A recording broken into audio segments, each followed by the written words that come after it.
9e et dernier épisode de cette première saison de The Last of Us, puisque oui, il y aura bien une saison 2 si vous vous posiez la question. Ce sera une vidéo avec spoiler comme d'habitude, mais avant d'aller plus loin, j'ai la bande dessinée de Keanu Reeves à vous faire découvrir, sachant que vous trouverez un lien en commentaire épinglé. Alors forcément, vous connaissez Keanu Reeves, et vous l'aimez bien, je suppose. Ouais, moi aussi. Il est maintenant le créateur et co-scénariste d'une bande dessinée, Berserker, et je peux vous dire qu'après avoir lu le premier tome, je commence à me demander si c'est un vrai gentil.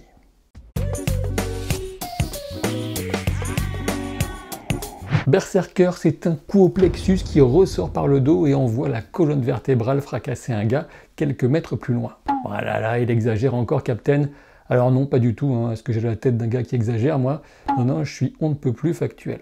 Si vous n'êtes pas rebuté par la violence qui tâche, et que vous êtes sensible au dynamisme du trait, à l'astucieuse rupture des couleurs et à la mystique du guerrier solitaire invincible, cette BD est faite pour vous.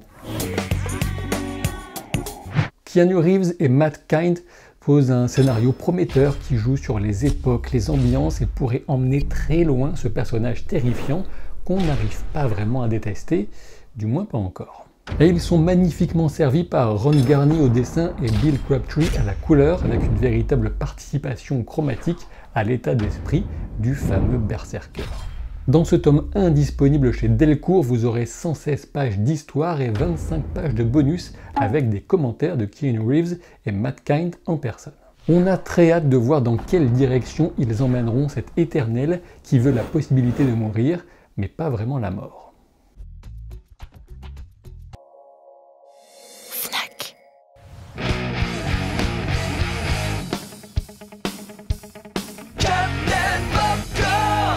Le cold open de cet épisode est l'un des plus marquants de cette saison et de manière générale, on peut souligner que ces scènes d'avant le générique d'intro ont toujours été extrêmement réussies. On retrouve Ashley Johnson qui a incarné Ellie pour les jeux vidéo au travers de sa voix et de la motion capture. Elle est aussi connue pour Critical Role au passage, un actual play de jeu de rôle le plus célèbre au monde. Juste pour vous rappeler au passage qu'on se retrouve demain mardi 14 mars à 20h30 en live sur Twitch pour la prochaine partie de Terre Profane avec les replays qui sont sur ma chaîne secondaire Captain Jeu de Rôle. Neil Druckmann, principal créateur du jeu, voulait initialement mettre en image l'histoire de la mère d'Ellie qui passe dans le jeu par un mot laissé sur un bout de papier, de ce que j'en ai appris. Les projets d'animation ou de court-métrage live n'ont pas abouti, mais on a enfin ici cette version qui va jouer du lien intime, organique, existant entre Ashley Johnson et Ellie. En effet, on peut dire qu'artistiquement, elle est déjà un peu la mère du personnage et elle le devient dans l'adaptation du jeu vidéo. Je vous en parlais dès le début de saison, les deux couleurs dominantes de la série sont le vert et le jaune et on les retrouve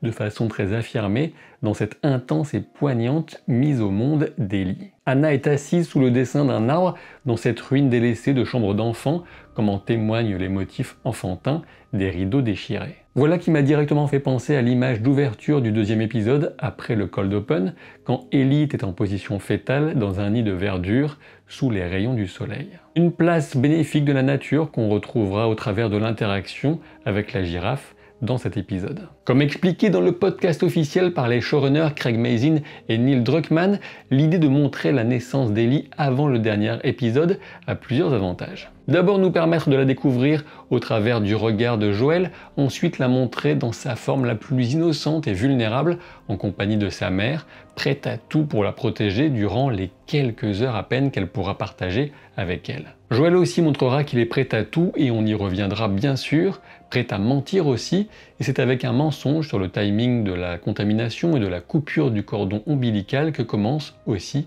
la vie d'Ellie. Cette naissance est aussi la tragédie pour Anna de ne pas pouvoir être présente pour sa fille, une thématique qui traverse l'œuvre avec la notion d'échouer à protéger ou d'avoir peur de cet échec. En VO, lorsque Anna tient sa fille, elle lui dit notamment « You're so tough, tu es si forte », une ligne qu'Ashley Johnson aurait alors improvisée. Anna demande à Marlène de trouver quelqu'un pour s'occuper d'Ellie parce qu'elle ne veut pas ajouter de la pression à la pression, mais aussi parce qu'elle sent peut-être que Marlène n'a pas la fibre maternelle et surtout qu'elle est bien trop occupée à tenter de sauver le monde avec les lucioles pour y ajouter une petite fille. Cette vision du monde de Marlène viendra se heurter à celle de Joel en fin d'épisode bien sûr. Un rappel à l'innocence de la naissance fonctionne aussi bien à ce moment, car nous sommes particulièrement inquiets pour Ellie suite au traumatisme qu'elle garde de l'épisode 8 de ces terribles événements. Un mois s'est écoulé dans le voyage d'Ellie et Joel quand on les retrouve, alors que ce dernier tente de changer les idées d'Ellie et de retrouver la gamine bavarde qui s'émerveillait d'un rien. Une sorte de dynamique inversée par rapport à celle des premiers épisodes, comme on l'aura tous compris. Je n'étais pas convaincu que Joel se remettrait entièrement de sa blessure, mais apparemment c'est bien le cas, sachant que son efficacité sera rapidement mise à l'épreuve. Avec la traversée de l'immeuble à demi en ruine, à demi en travaux, on ne sait pas trop, on passe d'une ambiance rouge-orangée anxiogène qui n'est pas sans rappeler la couleur des flammes associée à la scène du fameux traumatisme d'Ellie, à une sorte de paradis vert complètement inattendu. La scène de la girafe est quasiment en tout point identique dans le jeu apparemment, même si les points de vue quant à sa signification diffèrent parfois. De mon côté, j'y vois clairement une expression de la capacité d'émerveillement et de joie de vivre qui refait surface en Ellie. Le spectacle magique pour Ellie, c'est la girafe bien sûr, mais pour Joel, c'est l'interaction d'Ellie avec l'animal et la confirmation qu'elle pourra aller mieux. Une scène essentielle donc qui ouvre la voie aux moments les plus doux et tendres entre ces deux personnages, qui ne donnent pas facilement dans le sentimentalisme, c'est le moins qu'on puisse dire. Joel évoque la possibilité de simplement laisser tomber cette histoire de remède, de vaccin, et d'aller vivre leur vie. Et dans la réponse d'Ellie, on a deux éléments essentiels. D'une part, elle assume qu'elle le suivra où qu'il aille, et de l'autre, elle veut absolument aller au terme de cette mission, peut-être aussi de ce qu'elle ressent comme son destin. Dans les restes d'un hôpital militaire provisoire en place depuis 20 ans, Joel va se confier sur sa tentative de suicide qui avait été un peu mise en place dans le 3e épisode. Cet aveu de vulnérabilité n'est déjà pas évident à gérer pour une ado, mais Joel y ajoute en creux, dans un non-dit typique de leur relation, que ce n'est pas le temps qui lui a permis de surmonter la perte de Sarah, mais le fait d'avoir rencontré Ellie. C'est une prise de conscience pour Ellie, mais aussi un fardeau, je pense. Ce qu'elle représente pour Joel la touche profondément et à la fois c'est une sorte de responsabilité énorme que d'être la nouvelle raison de vivre de quelqu'un. Sans transition, les mauvaises blagues peuvent tuer ou du moins vous faire tomber dans une embuscade, démonstration en images. De toute évidence, ni Joel ni Ellie n'avaient imaginé qu'il fallait qu'elle meure pour l'éventuel vaccin. En revanche, je dois avouer que de mon côté, j'y pense presque depuis le début et c'est précisément la situation à laquelle j'attendais de voir à Joel être confronté. Alors attention, je ne dis pas que c'est mal parce que c'était prévisible, simplement que tout menait à ce terrible dilemme et à la question de ce qu'est l'amour et de ce qu'on est prêt à faire pour protéger les siens. Difficile de s'empêcher de se demander ce qui serait arrivé si Marlène et les Lucioles avaient pris la peine de demander le consentement d'Ellie et de lui permettre de parler à Joel avant l'intervention si elle l'avait accepté. Évidemment, Marlène se positionne dans une approche utilitariste, elle ne demande pas l'avis d'Ellie car, quelle que soit sa réponse, elle aurait ordonné l'intervention pour tenter de libérer l'humanité du cordyceps. Ce qui suit est inévitable et la façon de filmer les moments de fusillade et de mise à mort va tout faire pour souligner la tristesse absolue de ce moment. On évite tout ce qui pourrait jouer sur l'aspect suspense, adrénaline et tout particulièrement ce qui pourrait glorifier cet abattage méthodique appliqué par Joel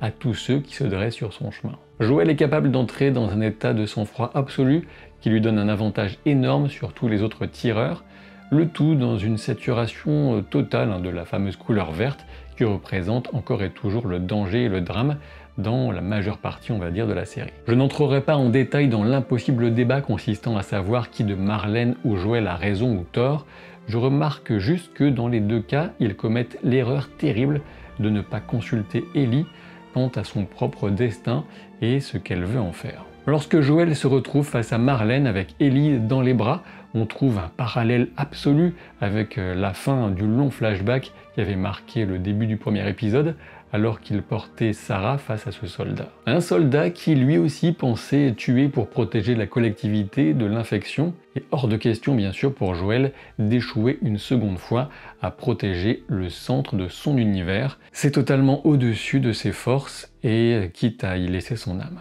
Quand Ellie reprend conscience dans la voiture, Joel lui débite quelques mensonges qu'il a dû savamment organiser dans son esprit à l'avance. Ellie ne serait pas exceptionnelle, il y en aurait des tas d'autres comme elle, pas de vaccin envisageable. Ellie perd alors cette impression d'une destinée particulière, ce qui nous touche d'autant plus qu'il me semble que c'est le cas pour la plupart d'entre nous. Et oui, je crois qu'enfant, on imagine des tas d'accomplissements possibles, mais parfois la vie n'est pas aussi coopérative qu'on ne le pensait. Joel lui a volé cette spécificité, en quelque sorte. Ellie décide de se confier sur Riley, ce dont elle n'a jamais parlé à personne et qui représente, de toute évidence, son jardin secret le plus intime. En réponse à cette confession indépassable, Joel va tenter de répondre de cette idée de trouver une nouvelle cause pour laquelle se battre, c'est-à-dire Ellie pour lui, avant d'être mis au pied du mur et de lui mentir en jurant droit dans les yeux. Ellie croit-elle à ce mensonge?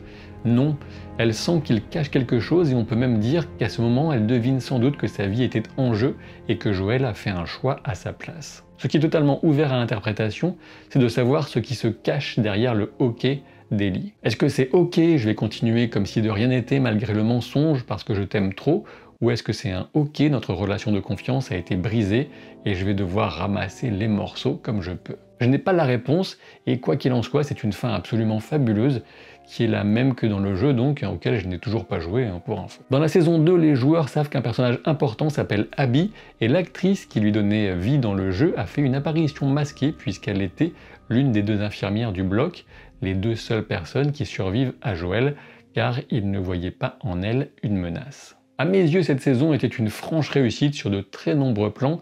J'ai apprécié ces moments les plus lents et controversés, comme l'épisode 7, et les autres, bien sûr, comme l'épisode 8 ou l'épisode 3, vraiment fabuleux. Un peu plus de moments de suspense et d'action en rapport avec les infectés seraient sans doute les bienvenus, même si, et là c'est vraiment enfoncer une porte ouverte, une évidence, on a bien compris que le cœur de la série se situe dans sa réflexion sur l'amour, ce qu'il nous pousse à faire, et de toute façon le cœur d'une histoire réussie, on va pas se voiler la face, c'est toujours les choix des humains, leurs sentiments, leurs relations, et c'est généralement ce qui va apporter un véritable supplément d'âme, même à un film ou une série est totalement popcorn.